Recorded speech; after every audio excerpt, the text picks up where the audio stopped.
Las fábricas de electrolizadores están operando todavía al 10% de su capacidad.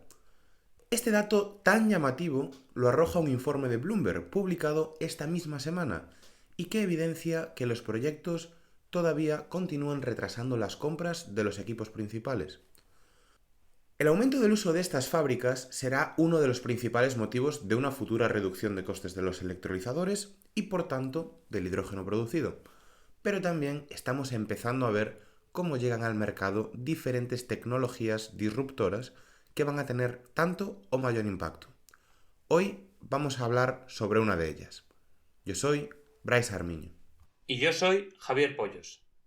Bienvenidos al podcast del hidrógeno, un espacio de Atlanti, donde te ayudamos a desarrollar proyectos de hidrógeno renovable prestando servicios de consultoría, ingeniería, preparación de ayudas y formación.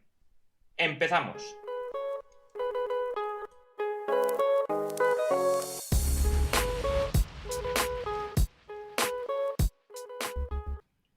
Tenemos hoy la suerte de contar en el podcast del hidrógeno con Iker Marcaide y con Gonzalo Avellán, cofundadores de Mateco.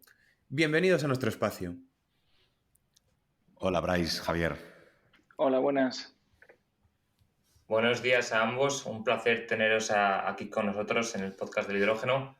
Para empezar, y antes que nada, nos gustaría que os presentarais individualmente, pero también a Mateco, para que todos nuestros oyentes os puedan situar. Genial, pues si queréis empiezo yo. Yo conocí a Gonzalo hace pocos meses, en 2023, y la verdad es que me cambió bastantes asunciones, ¿no?, del mundo de la ciencia, y os cuento por qué. Yo igual llevo 15 años emprendiendo e invirtiendo en empresas de impacto, aquellas que persiguen resolver retos sociales o ambientales, desde Zubi, donde creamos e invertimos en empresas. Y este verano, cuando me crucé con Gonzalo, a través de una persona en común, me empezó a comentar de los retos del hidrógeno. Y era realmente la primera vez que profundizaba en este mundo del hidrógeno. Y no solo los retos del hidrógeno, sino los retos de qué pueden hacer los materiales y la tecnología de materiales en este espacio del hidrógeno, ¿no? Donde hoy por primera vez esta palabra de catalizador y el papel tan fundamental que juegan en la reacción química, ¿no? Y son estos proyectos, ¿no?, y que es difícil resistirte el volcarte y meterte a full. Y así es como surgió Mateco, que aunque llevamos trabajando desde el verano, pues construye sobre 10 años de investigación de Gonzalo y de todo su equipo, que tuve el placer, pues, de conocer este verano. Y ahí decidimos unir fuerzas. Gonzalo, ¿qué tal lo viviste estos inicios? Cuéntanos también. Intenso. Sí, trabajando en la Universidad de Valencia, como trabajo yo ahora mismo, y como científico, pues la velocidad que imprime el mundo startup, donde Iker es un referente, os podéis imaginar que fue una época muy interesante. Y por mi parte, básicamente, pues eso, toda la vida trabajando en el desarrollo de nuevos materiales, desde que hacía la tesis, hasta ahora que dirijo un grupo de investigación, habiendo pasado por Alemania y todo esto, haciendo un postdoc. Y cuando llegamos a una solución que pensamos que puede realmente jugar un papel importante en el mundo del hidrógeno, dar con la persona clave para poder convertir esto en una realidad industrial, pues fue un poco lo que ocurrió este verano. Entonces, fue una interacción muy intensa y creo que muy fructífera. Claro, porque aquí estáis hablando del resultado de esa colaboración, de esa parte, digamos, ¿no?, de Iker más persona especialista en startup, en hacer crecer negocios desde, pues, una idea inicial o un producto inicial, y vosotros, Gonzalo, que llevabais trabajando, como comentaba antes Iker, 10 años en el desarrollo, pues, de soluciones de catalizadores, que lo que se crea al final es Mateco, que es un poco de lo que vamos a hablar hoy, ¿no? Así un snapshot, como se dice en el mundo startupero, que no quiero sacarte de la jerga, Iker. ¿Nos podéis decir qué es Mateco? Pues básicamente, y vosotros lo explicabais muy bien, yo creo que en los, ¿no?, algunos de vuestros podcasts iniciales, cuando hablabais del reto del coste de producción de hidrógeno, ¿no? El gran reto, en cierta manera, que a día de hoy pues está subsidiando y que estamos apostando todos a un cierto crecimiento. Entonces, si pensamos en el coste de hidrógeno, el driver más importante es el coste de la energía que se utiliza, ¿no?, para generar ese hidrógeno. Y si pensamos en el coste de la energía, lo que consume la mayoría de esa energía es las reacciones químicas que se producen en el electrolizador, ¿no?, que al final están facilitados y condicionados por el propio catalizador. O sea, al final el catalizador, y evidentemente, ¿no?, pues nos estarán escuchando gente, ¿no?, con mucho más conocimiento que yo de los electrolizadores, pero por ponerlo sencillo, al final es el material que está dentro, ¿no?, pues, que crea esa capa catalítica en el electrodo, que facilita dos reacciones químicas, ¿no? Y es la que, en cierta manera, está determinando, ¿no?, el consumo energético de toda esta planta, que pueden ser, ¿no?, decenas o centenas o millones de millones de euros. Y eso es básicamente lo que Gonzalo y su equipo desarrollaron, y lo que estamos llevando al mercado, incluso pues, ya con clientes en Estados Unidos, en Europa y en Asia, que es el catalizador en formato, sea polvo o como recubrimiento, es decir, como coating, ¿no?, que podemos hacer sobre sustratos de clientes, o incluso como el electrodo al completo, en el caso en que los clientes pues, nos soliciten también el propio sustrato más la capa catalítica, ¿no? Esto es lo que nosotros estamos ofreciendo a día de hoy, produciendo desde nuestro espacio vinculado al Centro de Investigación de la Universidad de Valencia, y que estamos pues escalando en nuestras nuevas instalaciones productivas que abriremos en unos meses en Valencia. Estupendo. Ya antes de entrar en materia, ¿no?, en lo que hacéis, en vuestros proyectos, en vuestro futuro, en qué ofrecéis, por tenerlo entendido del todo, es un poco, nos gustaría saber qué ha supuesto o a qué te referías, Gonzalo, cuando hablabas de la irrupción de Iker, ¿no?, en la creación de Mateco, y cómo habéis avanzado desde verano hasta aquí. Hablabas ahora, Iker, de escalar en laboratorio vuestros productos. Si nos podríais contar un poco más. Sí, a ver, creo que la forma más fácil de ilustrarlo es como un poco como una historia, ¿no? O sea, yo cuando estaba haciendo la tesis, yo trabajaba en una familia de materiales que a priori no tenían una aplicación inmediata y que eran un poco fruto de una anécdota científica, ¿no? Estamos investigando cómo se comportaban esos materiales a muy bajas temperaturas, a 4 Kelvin, a temperaturas bajísimas, y ver cómo se comportaban desde el punto de vista magnético. Nada que ver con el hidrógeno ni con lo que nos ocupa hoy.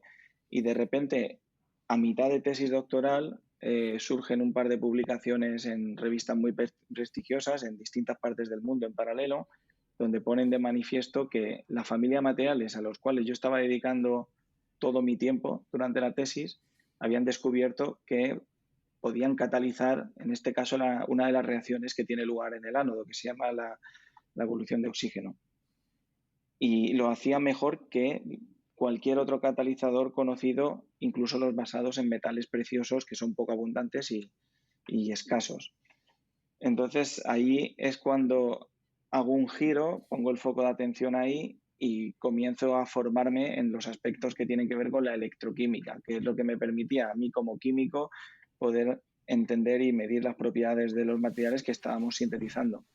Y eso, con el paso de los años, pues va llevándonos a distintos retos, ¿no? Pues al principio lo hacíamos en unas escalas diminutas de laboratorio, unos pocos miligramos, y luego empezamos a plantearnos cómo podíamos hacer eso a gran escala para poder testearlo de una mejor manera, y gracias al apoyo de unos proyectos europeos que conseguí, dimos con un método que podía ser escalable y que de hecho patentamos. Y esa patente fue el germen de lo que luego se ha acabado siendo Mateco. al darnos cuenta de que era patentable, de que era muy, muy prometedor el proceso y que realmente estamos hablando de algo que podía suponer un cambio radical en el estado del arte, fue cuando empecé a plantearme la idea de transferir esa tecnología y de intentar crear algo. Y en ese proceso de crear una empresa, pues es muy importante los compañeros de viaje que tienes.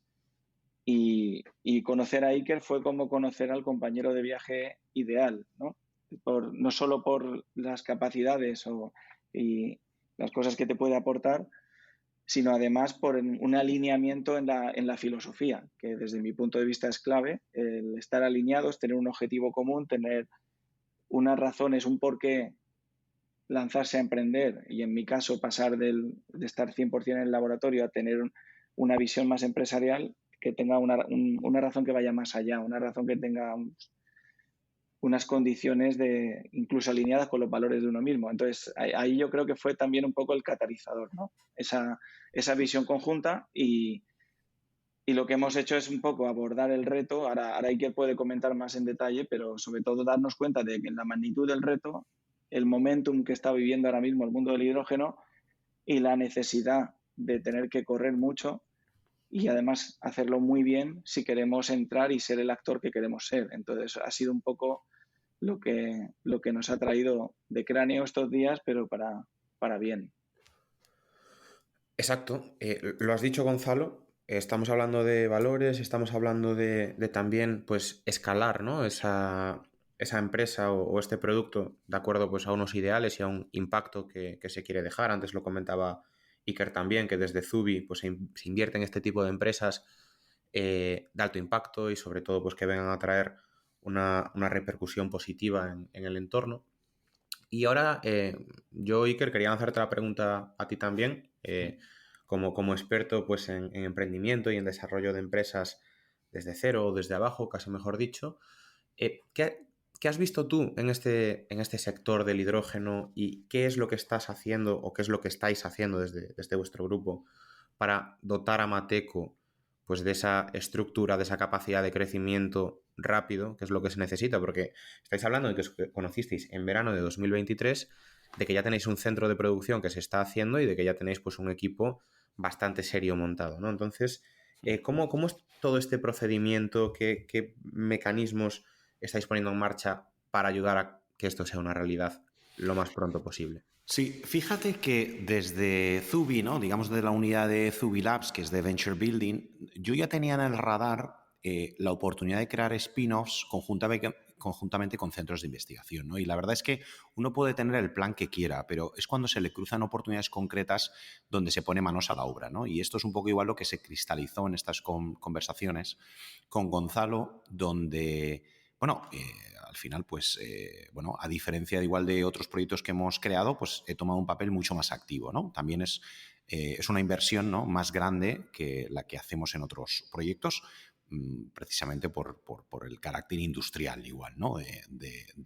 Para ser líderes en este espacio a nivel global, creo que, bueno, hay que apostar fuerte, ¿no? Y hay que avanzar muy rápido por la velocidad que se está moviendo la industria. Y también yo creo que sin despreciar que, y yo lo pongo mucho en valor porque cuando alguien me dice, acabáis de crear Mateco, bueno, a ver, en otros proyectos igual empiezas el día cero, ¿no?, a escribir código, por decir algo, pero aquí se construye sobre 10 años de trabajo de mucho talento, ¿no? Gonzalo y todo su equipo, que es increíble, no solo el talento, sino el compromiso. Y yo creo que esto es lo que tenemos que poner en valor, ¿no? Incluso diría como España, ¿no? O sea, el talento científico, investigador, técnico y cómo eso se traslada al mercado. Yo igual lo que veía desde fuera es que si pensamos en descarbonización, pues tiene una serie de palancas y los combustibles renovables tiene que jugar un papel fundamental. Entonces, coger algo generado desde Valencia, ¿no?, y poder terminar en todos los rincones del mundo, me parecía un reto que además podía cumplir una serie de dimensiones, ¿no? Una es poner en valor nuestra ciencia, transferir eso, ¿no?, crear un líder tecnológico high-tech, ¿no?, desde Valencia y contribuir a estos a los retos que vivimos todos y que nos afectan a nuestros seres queridos, ¿no? Que igual es mi gran motivación. Entonces, digamos que ha sido el primer proyecto dentro de una estrategia más amplia de Zubi Labs de trabajar con centros de investigación, creando nuevos proyectos. Y es verdad que, bueno, yo creo que sí que nos caracteriza, ¿no? Como Zubi y como Mateco el intentar ir muy rápido, ¿no? Y harás... Perdona que te Sí. interrumpa. Una pregunta que sí que tengo es que, por ejemplo, cuando vino aquí Javier Bray ya en el episodio 3, en aquellos maravillosos años del principio de la década, claro, Javier nos comentaba que España es pues, uno de los países que más papers publica o que más investigaciones tiene en el campo del hidrógeno. Creo que recordar que el número era un 6-7%, una cosa así, a nivel mundial. Entonces, nosotros nos preguntábamos hacia adentro el cómo puede ser que un país que tenga pues tanta capacidad científica, que ahora lo acabas de recalcar tú también, ¿cómo puede ser que el 6% o el 7% de las empresas relacionadas con el hidrógeno no sean españolas? De hecho, es mucho menos, ¿no? Tú, por ejemplo, bueno, vosotros, también lanzo la pregunta a Gonzalo, que habéis vivido esta experiencia, ¿qué creéis que falta para poder trasladar y poder llevar todo ese conocimiento al mundo real? Porque supongo que son cosas que habéis tenido que superar en estos meses también.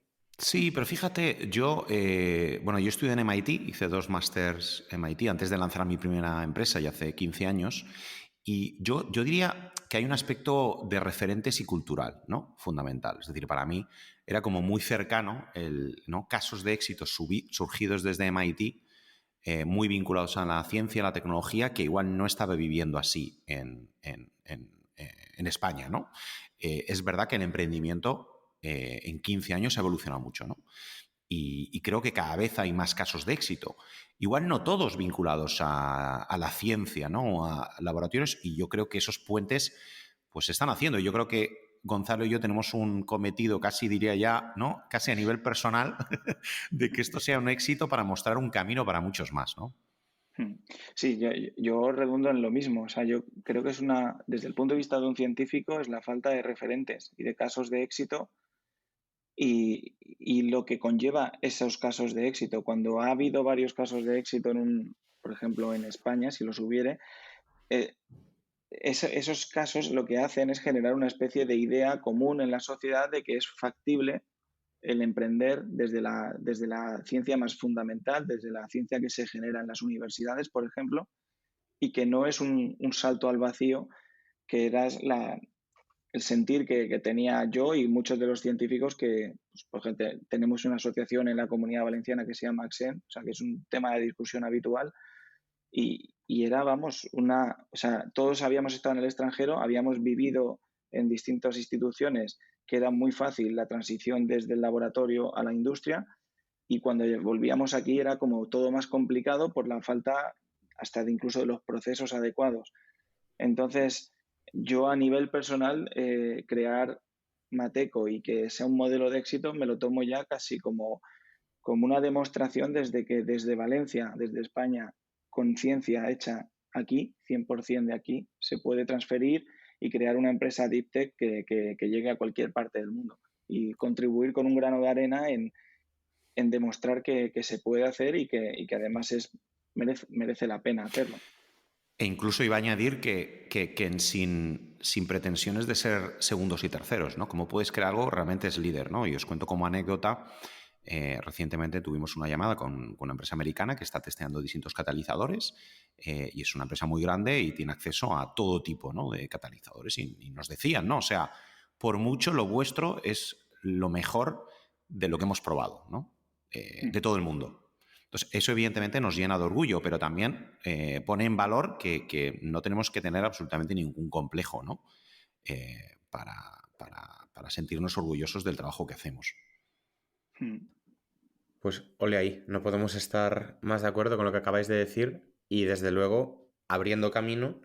Y mi siguiente pregunta es, ¿a dónde va ese camino? ¿A dónde queréis llegar con Mateco? ¿Cuál es la estrategia? Pues lo que querríamos básicamente es estar en todos los electrolizadores, ¿no? A día de hoy, nuestra tecnología, nuestros materiales, que como apuntaba Gonzalo, pues no tienen iridio platino o PGMs, y están centrados en alcalina y en AM, las dos tecnologías. y nos gustaría pues, estar en absolutamente todos los electrolizadores que, que se basan en AMI alcalino en todos los rincones del mundo. Y con ello contribuir a reducir el consumo energético, hacer el hidrógeno más asequible y con ello descarbonizar el mundo juntos, ¿no? Ese es básicamente nuestro hacia dónde queremos ir, ¿no? Y que incluso pues, nuestra primera innovación pues, sea la primera de muchas. Y estamos apostando, a día de hoy somos 25 personas y buena parte, ¿no? es el equipo de I+D. Y estamos continuamente pensando en vectores y en formas de evolucionar y caminos para evolucionar nuestra tecnología, ¿no? Para que sea pues, cada vez mejor y más amplia. Yo creo que este es siempre el reto de los, ¿no? Proyectos cuando nacen, ¿no? O sea, yo digo que todo lo grande empezó pequeño, ¿no? Y todo lo pequeño puede ser grande. Nosotros nacemos con foco, entendiendo que hay que estar centrados a corto plazo, pero no por eso renunciamos a ser grandes, y nos encantaría ser los líderes en este espacio, ¿no? Como empresa de nuevos materiales para un futuro mejor, que es nuestro tagline.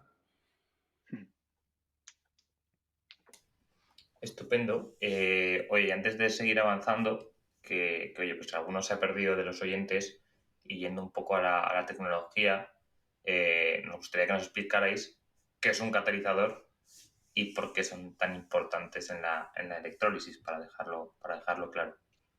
Sí, claro, si quieres, voy yo. Básicamente un catalizador es un material que permite que una reacción química funcione y funcione mejor. Idealmente se recupera al final de la reacción y lo puedes volver a utilizar. Eso sería más o menos la definición más sencilla. O sea, en lo que respecta a los electrolizadores, es como el corazón del electrolizador. Es lo que permite que las reacciones químicas que tienen que tener lugar para producir el hidrógeno, la energía que necesitas para hacerlas funcionar sea lo más pequeña posible, de manera que te cueste menos energía conseguir el hidrógeno y, por ende, menos coste. Y básicamente en electrólisis, como sabéis, electrólisis alcalina por una parte y electrólisis tipo PEM por otra, el tipo de catalizadores que hay es diverso, pero tradicionalmente se ha basado en metales preciosos. Claro, con el escalado de la necesidad de crear hidrógeno y los pronósticos de uso que va a haber, pues no hay suficiente catalizador si no se buscan alternativas para abastecer la demanda que se espera. Y aparte, si se quiere conseguir que el hidrógeno llegue a un precio asequible que permita su implantación y que pueda sustituir al menos parcialmente a otras tecnologías, otros vectores, necesitamos que el precio de los catalizadores sea muchísimo más barato.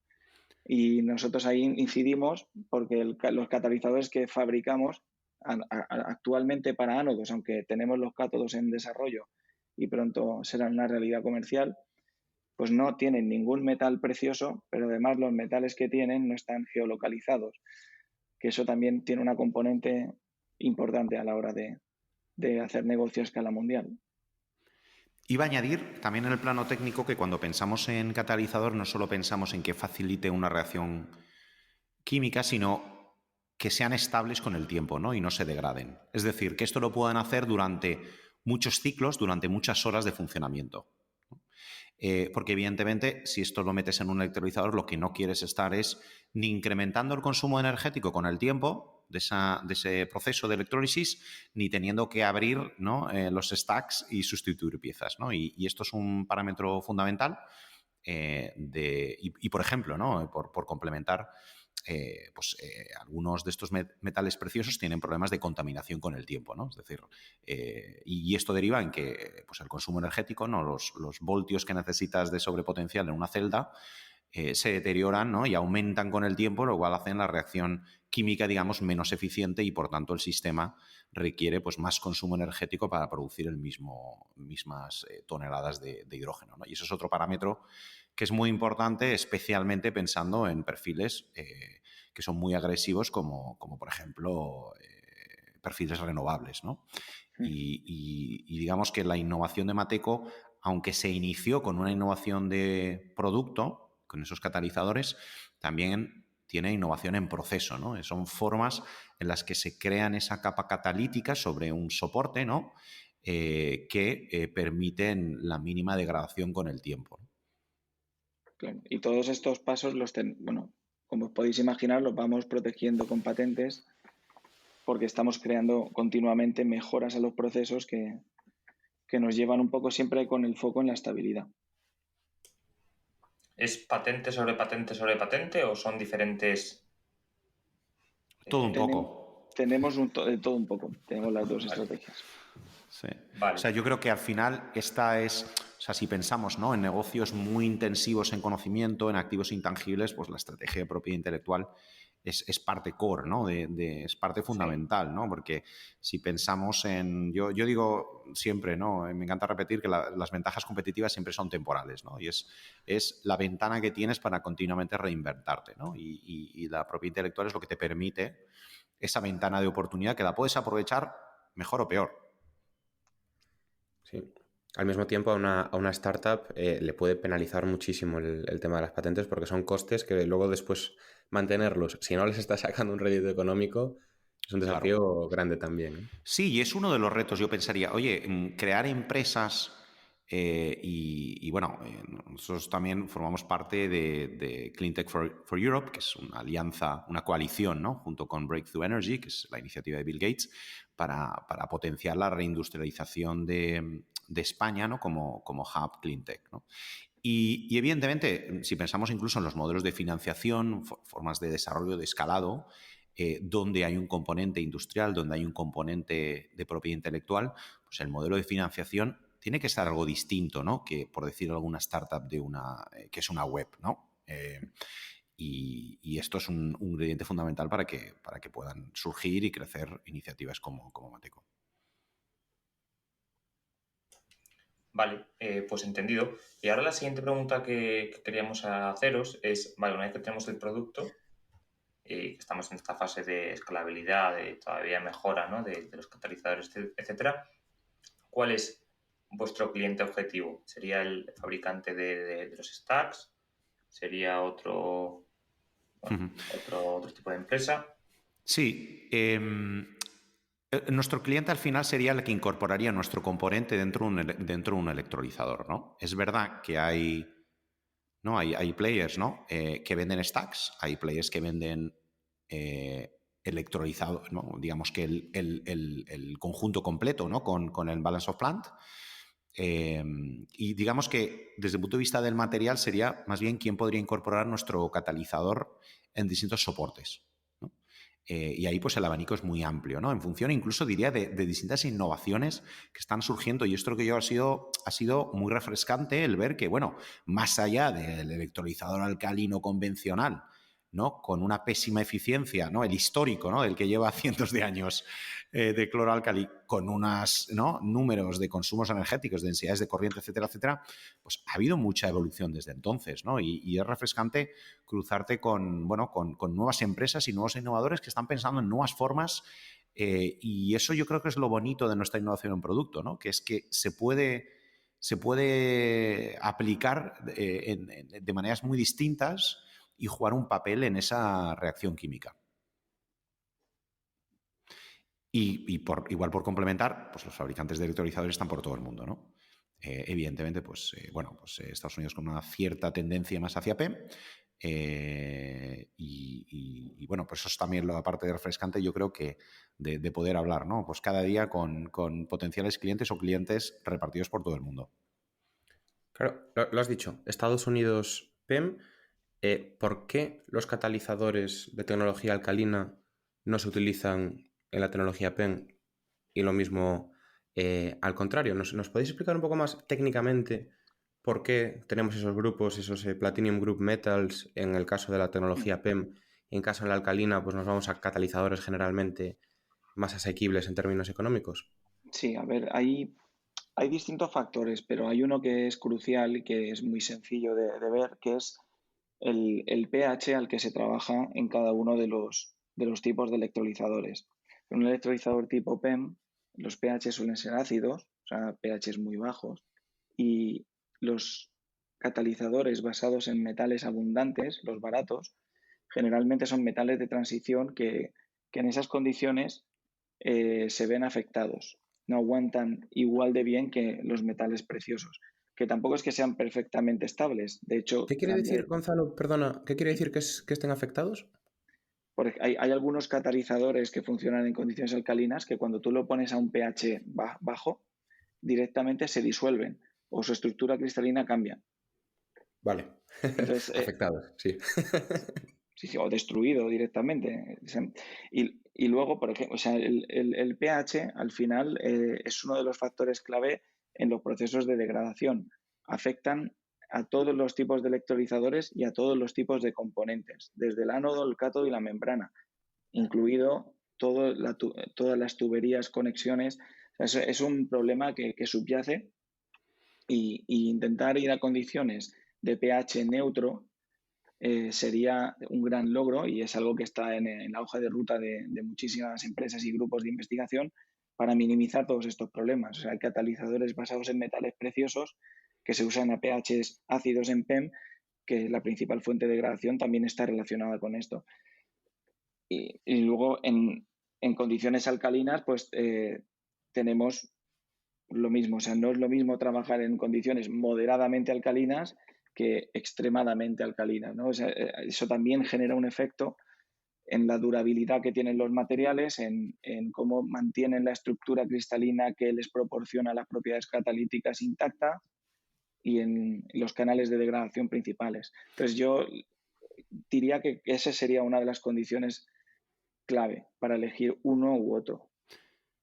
Iba a añadir que también, claro, cuando pensamos en degradación, no es solo del catalizador. Si pensamos, por ejemplo, pues nuestros catalizadores hemos visto que funcionan en condiciones muy agresivas, 6-7 molar, pero también en condiciones funcionan bien en 0,1, 1 molar, ¿no? Entonces, pero claro, al final una celda tiene muchas cosas, ¿no? Tiene membranas, separadores, tiene muchos elementos que pueden sufrir de una manera, ¿no? Distinta a esas condiciones de molaridad, ¿no? Entonces, cuando digamos que nosotros lo que tenemos obsesión no es solo que funcione nuestro componente, ¿no? Sino al final que funcione el sistema del cliente de los cuales somos un componente, porque su éxito es nuestro éxito. Entonces esto hay que reconocerlo, ¿no? Que al final nosotros podemos soportar condiciones muy agresivas de funcionamiento de durabilidad, pero si otras partes no lo consiguen, pues hay distintos elementos, ¿no? De la pieza del puzzle para que funcione.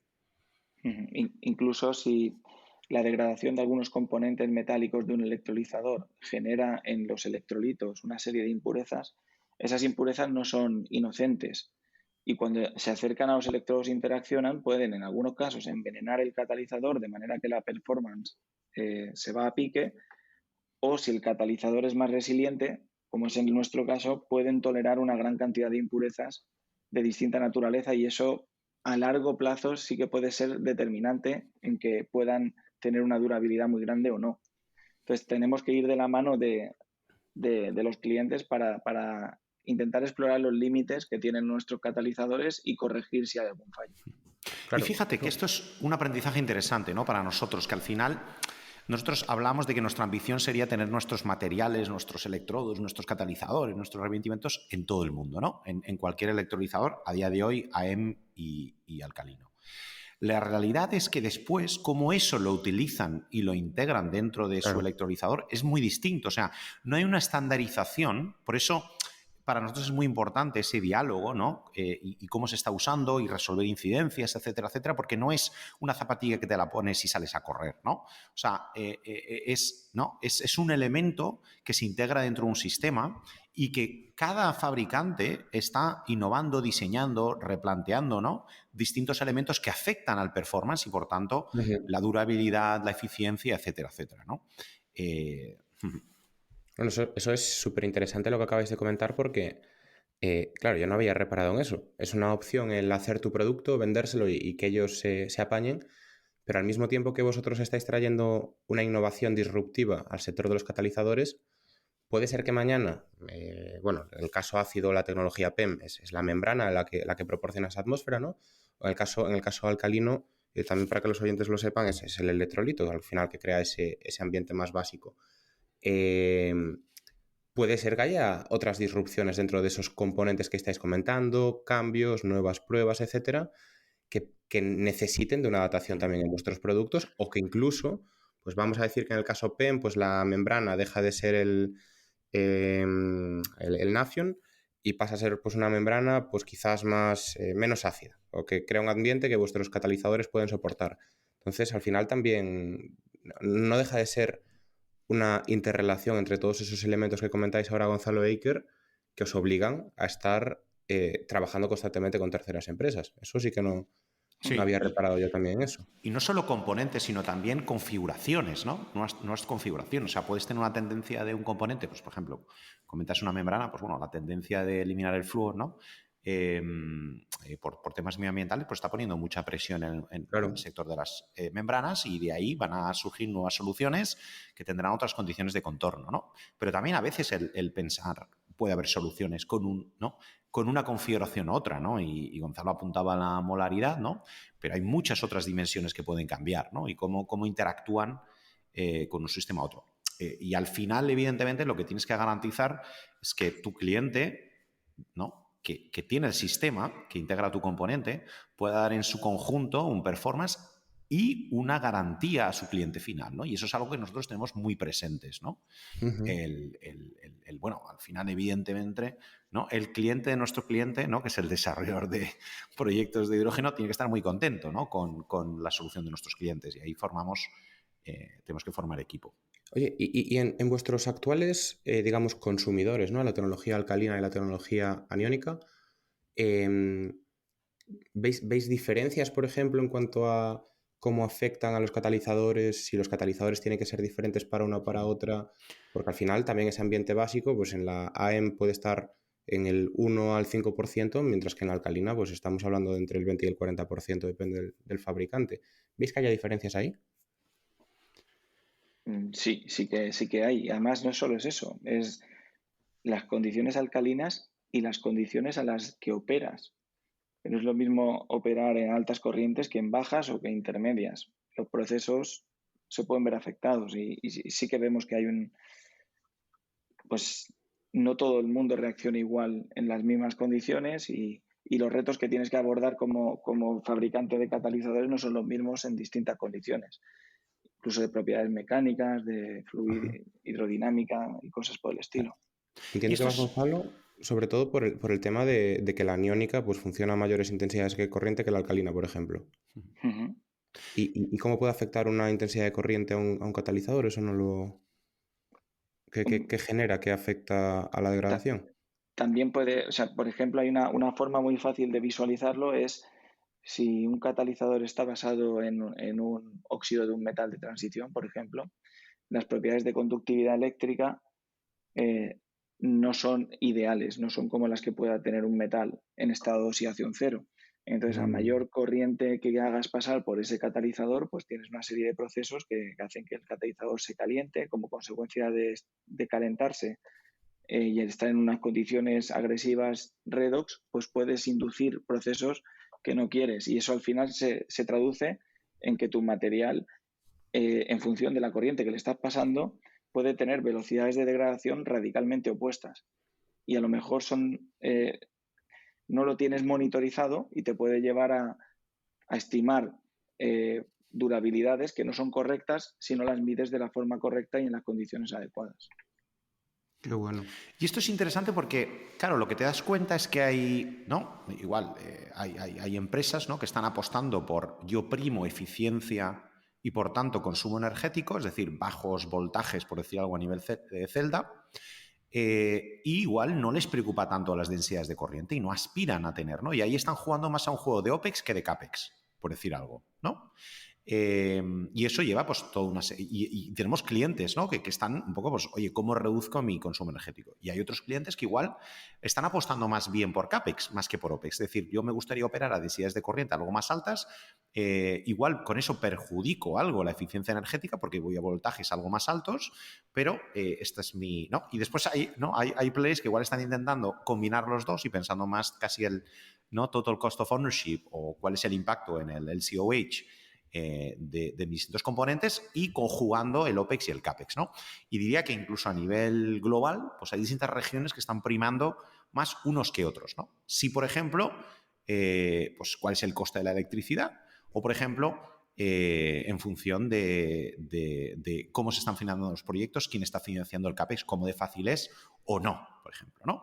Y es verdad que nosotros podemos ayudar a todos esos tipos de perfiles, aunque sus motivaciones sean ligeramente distintas y, por tanto, sus configuraciones también en los stacks sean ligeramente distintas. Claro, y todo esto que comentáis de según qué región, según el electrolizador, etcétera, ¿cómo se compara con el estado del arte? ¿Qué es lo que se ve ahora y qué es a dónde nos movemos? ¿Cuál es la tendencia del mercado?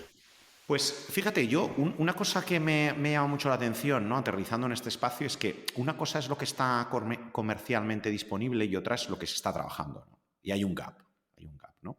Es decir, por ejemplo, ¿no? Si cogemos el caso AEM, nosotros tenemos clientes que usando nuestros productos en AEM están consiguiendo resultados de densidades de corriente y voltajes, por tanto, eficiencias pues que tampoco tienen tanto que envidiar a PEM. Claro, sobre la literatura, el gap es muchísimo más grande, ¿no?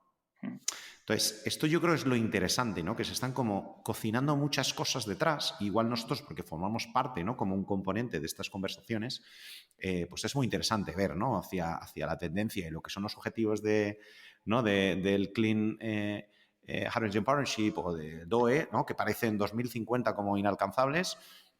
Tampoco estamos tan lejos, ¿no? Igual diría que la variable que a día de hoy no está tan clara el path es el coste, pero por el volumen que se están produciendo los componentes y la escala industrial de toda la cadena de valor, ¿no?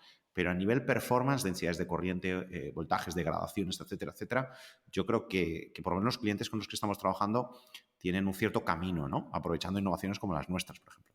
Sí, por complementar, yo hay una cosa que me resulta apasionante y es que al mismo tiempo que estamos proporcionando, vendiendo nuestro material a clientes, cuando hacen algunos de los estudios, y como comenta ahí, que en el caso de AEM es lo más llamativo, cuando ven la performance y van a la literatura a buscar algo parecido, es que no hay nada parecido en la literatura. Y entonces se conjuga que en el mismo periodo de tiempo, y esto normalmente está desacoplado, en el mismo periodo de tiempo se va a generar artículos científicos con resultados que van a estar en el estado del arte en el mismo momento en el que se está comercializando un producto y se está diseñando los electrolizadores de nueva generación. Normalmente, cuando surge una tecnología disruptiva, hay un periodo de unos años hasta que esa alcanza pues, no, la curva de adaptación industrial, pero es que aquí están como muy acoplados y eso desde el punto de vista científico es increíble porque vamos a publicar papers al mismo tiempo que vamos a poner en el mercado electrodos y eso es algo que creo que es una muestra de la celeridad que tiene esta ola del hidrógeno. Y ya veremos, ¿no, Gonzalo? Si este ¿no? podcast, cuando se publique, será antes o después de los artículos. Por eso no podemos entrar en los detalles concretos claro. numéricos, ¿no? Para no chafarnos los artículos. Pero bueno, digamos que irán saliendo. Y yo añadiría que no solo el hecho de que comercialmente estén disponibles, sino estén disponibles a una escala, ¿no? O sea, nosotros en unos meses vamos a abrir una fábrica que es un gigavatio equivalente, ¿no? De nuestros componentes. Es decir, ya es una escala que puede servir, ¿no? Pues buena parte del mercado, ¿no?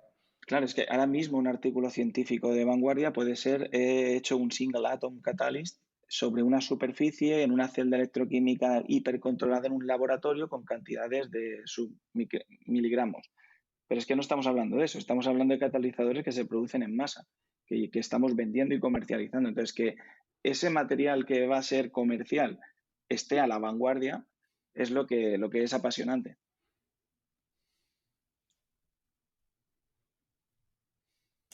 Genial, pues habrá que estar atento a los papers que publiquéis y que se publiquen en el hidrógeno, aunque, como decís, casi siempre el mercado va todavía más rápido. Vale. Nada, nos quedan un par de preguntillas más que nos gustaría haceros. Una era sobre vuestro objetivo. Ya nos habéis contado quién es vuestro cliente objetivo, quién os compraría los catalizadores, pero también nos gustaría conocer si queréis ir más allá hacer una solución integrada o os vais a quedar en el catalizador? Nosotros estamos muy centrados, ¿no? O sea, yo creo que el foco es el gran reto, ¿no? Que evidentemente una cosa es el roadmap de I+D y otra es en lo que te estás centrando, ¿no? Y yo creo que a veces el roadmap de I+D pues te educa, ¿no? El tener una visión muy amplia de los distintos elementos, ¿no? Con los que te rodeas tú. Pero digamos que nosotros a día de hoy estamos muy centrados, catalizadores, coatings, en el caso en que o sea, la generación de esa capa catalítica sobre sustratos o soportes que los clientes ya hayan decidido, o incluso el paquete completo de electrodos, ¿no? Eso es en lo que estamos, y en escalar y en crecer con la industria. Y es verdad que más allá de los fabricantes de electrolizadores, pues también tenemos un diálogo bastante cercano con los desarrolladores de proyectos, ¿no? Porque son al final los que también se benefician de las caídas de OPEX o de los ahorros de OPEX. Y lo que queremos ser es un player activo en la cadena de valor. Al final, casi, no sé si es el mejor amigo, pero ciertamente un ingrediente para ser amigos con todo el mundo, ¿no? Porque estamos atacando en el corazón del coste de producción de hidrógeno y podemos tener un impacto muy grande, ¿no? En ese coste de producción, en el COH, que al final es el que beneficia a la industria y al crecimiento más rápido de la industria.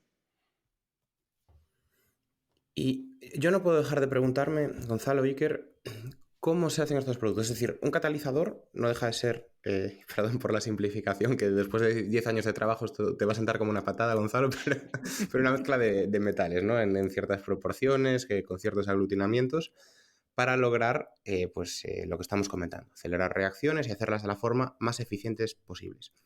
Esto nosotros cuando lo vemos, ¿qué es? ¿Como una especie de polvo, de astillas? ¿Qué es? ¿Y cómo se consigue ese Vale, material? entiendo. Tranquilo, no me molesta, ¿eh? O sea, al contrario. A ver, ahí, o sea, la pinta que tiene, si ahora mismo ves un producto en nuestra primera generación, por ejemplo, si es en polvo, ves un polvo que tiene un color marrón clarito.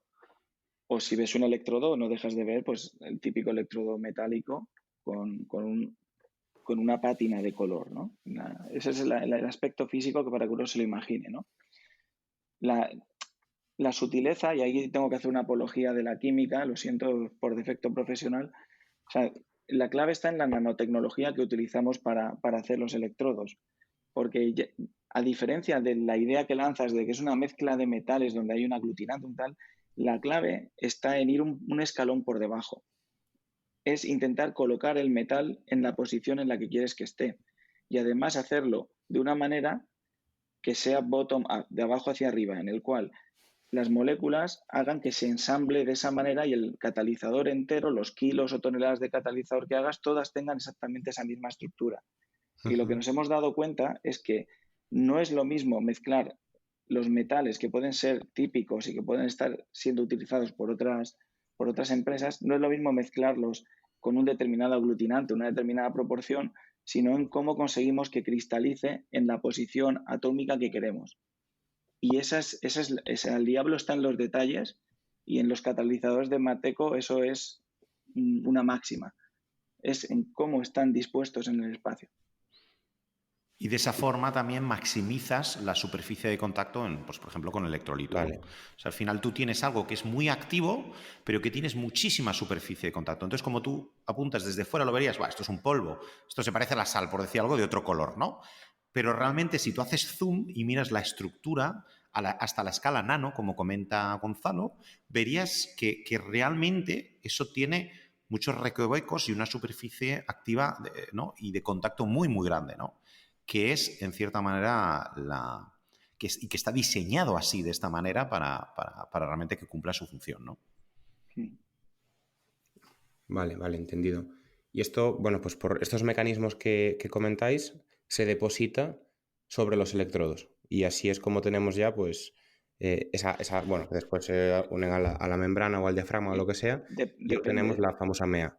Eso es clave. O sea, puede ser, como tú bien dices, depositándolo, y hay distintas formas de hacerlo, o puede ser siguiendo un protocolo que también hemos diseñado, que es distinto, donde no depositas, sino que lo que haces es conseguir que tu catalizador esté como a ti te gusta directamente en la superficie del electrodo, sin un proceso intermedio. O sea, el arte es cómo creas una capa catalítica que esté muy, muy, muy bien unida a tu sustrato, ¿no? A tu soporte. Ese es un poco el arte. Por eso decía que esto nació como una innovación en producto, pero también ha evolucionado con una innovación en proceso, porque no solo que tu catalizador sea fantástico, sino al final que esa unión que tiene permita que no se degrade con el tiempo, que básicamente es que no se suelte, por decirlo de una manera un poco vasta, ¿no? Que no se suelte con el tiempo, ¿no? A medida que le vas metiendo horas y un perfil, ¿no? Agresivo y caña a tus productos.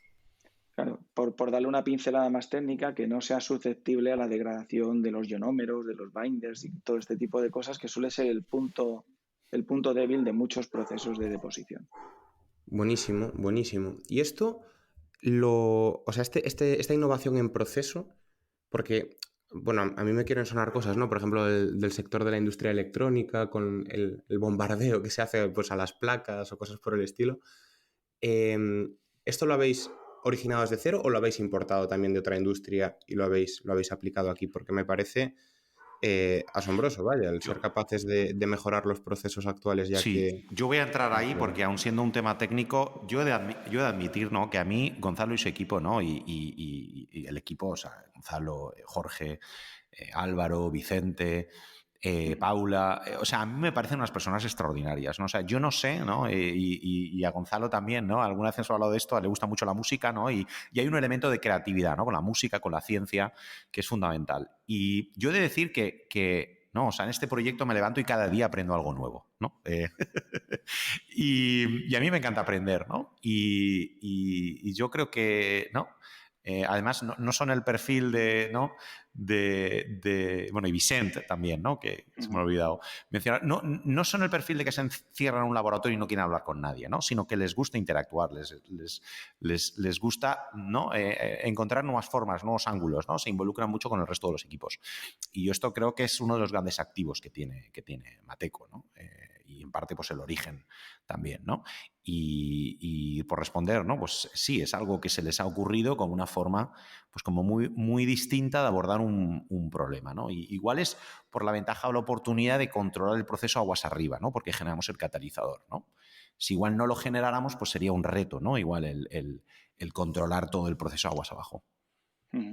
Y además es que hay una componente de serendipia en estas cosas.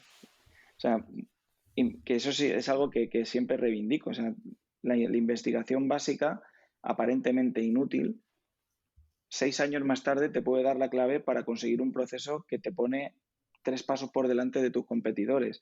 Y en estos casos hay mucho de eso, de hacer ciencia básica que de repente, como un colega que tengo que dice, si eres un científico con la mirada del tigre, entiéndase la mirada del tigre porque estás mirando alrededor, estás mirando la aplicación, estás mirando el mercado, de repente conectas puntos y esa conexión, que no es nada aparente, te lleva a soluciones que son disruptivas. Y de eso hay mucho en Mateco, porque creo que todo el equipo tiene esa mirada del tigre, ¿no? Genial, oye, pues muchas gracias por esta masterclass de catalizadores. Yo la última pregunta que tenía aquí apuntada para haceros era, bueno, un poco que pronostiquéis cómo estará Mateco en el futuro y cómo estaréis vosotros dedicados en este sector del hidrógeno. ¿Seguiréis mejorando catalizadores? ¿Daréis un paso más y os pasaréis a otros equipos? O bueno, intentáis adivinar. ¿Quién sabe, no? O sea, yo creo que es día a día, ¿no? Es, bueno, cuál es el mejor uso del tiempo día a día donde podemos tener una contribución en el sector, en los retos, ¿no? Sociales, ambientales que vivimos. Yo creo que es lo bonito, ¿no? Y construir algo de lo que realmente nos sintamos orgullosos. Eso creo que es un poco nuestra máxima. No sé si quieres, Gonzalo, complementar. Sí, a ver, como podéis imaginar, en el radar hay muchas aplicaciones y tecnologías que el core al final está en un material y lo tenemos en el radar. Tenemos a gente del equipo que está pensando en esas oportunidades y si se alinean con un reto importante y vemos que podemos contribuir en el futuro, pues daremos el salto. Por ejemplo, o sea, por ejemplo, la captura de CO2, ¿no? Y la generación de combustibles sintéticos, ¿no? Pues, por ejemplo, es un espacio que requiere, ¿no? Catalizadores que posiblemente tecnológicamente pues bueno, no es producción de hidrógeno, es más bien producción de combustibles sintéticos, y es algo que, bueno, pues es una aplicación, pero evidentemente todo requiere, ¿no?, su trabajo con los clientes y con el resto de los players de la cadena de valor. O sea, eso es un ejemplo como bastante inmediato de posibles aplicaciones. Desde luego, desde luego. Pues, Iker, Gonzalo, con esto ya damos final al episodio de hoy con Mateco. Y por nuestra parte no nos queda más que agradeceros como ha dicho Javi, estar aquí con nosotros, darnos esta masterclass, traer quizás un tema que no habíamos cubierto y que además pues ya entra dentro de lo fundamental, pero además pienso que ha sido muy bonito el relacionarlo con esa estrategia de emprendimiento y de, digamos, extrapolación del conocimiento de la universidad, del conocimiento de los centros tecnológicos para que tenga un impacto real y a gran escala. Así que muy, muy admiradores de ese liderazgo que estáis mostrando, de ser capaces de llevar desde España la tecnología punta a todo el mundo. Y lo que tenemos que decir es que estamos deseando ver esa fábrica ya en operación, poder visitarla, poder caminarla y que de verdad empiece pues, a entregar catalizadores y a entregar mayores eficiencias a un sector que realmente lo necesita. Estar hablando de esas ganancias de eficiencia tan brutales en algo que pueda estar ya disponible de forma comercial este año, me parece darle una patada al balón que nos va a permitir adelantar unos cuantos años, ¿no? Así que mucho ánimo, aquí estamos para todo lo que necesitéis y a todos los que os quieran contactar, pues bueno, ya tienen también vuestros nombres. Un abrazo muy grande. Muchas gracias. Muchas gracias. Muchas gracias. Un abrazo muy grande, muchas gracias. Y hasta aquí ha llegado el episodio de hoy, en el que hemos tenido la suerte de contar con Iker Marcaide y con Gonzalo Avellán, cofundadores de Mateco, empresa con una tecnología imprescindible si queremos que las fábricas de electrolizadores lleguen a su máximo potencial. Esperemos que os haya gustado y que nos acompañéis durante los próximos capítulos, ya que es mucho lo que queremos y tenemos que contar. Dadle a like y suscribiros para ayudar a que este podcast crezca. Todas vuestras valoraciones serán bien recibidas en el correo elpodcastdelhidrógeno@gmail.com o en los comentarios de las principales plataformas. Un abrazo grande y hasta la próxima semana.